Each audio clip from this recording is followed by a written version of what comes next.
Արգելի Գորգինյանը սկսում է Fast Premier League-ի գնդասար օրարտու հանդիպման հետ խաղային մամուլի ասուլիսը թիմի գլխավոր մարզիչ Ռոբերտ Արզումանյանի հետ։ Պարոն Արզումանյան, կարծիք խաղի մասին։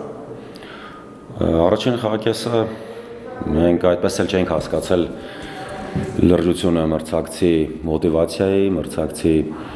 բարդությունների, որ կարող է պատճառել խաղի ընթացքում թե իրենց հակագրողներով, թե նաև ունենալով պինդ արագ ֆուտբոլիստներ եւ մեր առաջնությունում հեշտ չի խաղալը ոչ մի թիմի հետ, բայց մենք դա սկսեցինք հասկանալ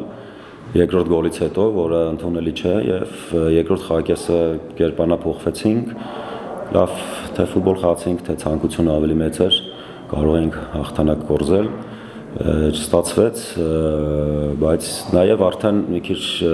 հասկանալ էր եւ սցենարն էլ բարձր թե ինչ պայքար է գնալու չեմպիոնության համար, ոչ միայն իրար դեմ պայքարում, այլ նաև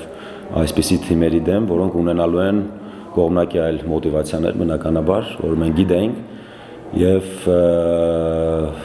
ցանկությունս մեկն է, որ էմոցիաներին չտրվեն, նաև հանգիստ իրենց գործն անեն մրցավարները եւ 50-50 դրվագների դեպքում ինչպես այսօր էր բոլոր սուլիչները դեպի մրցակցի օգտին էր։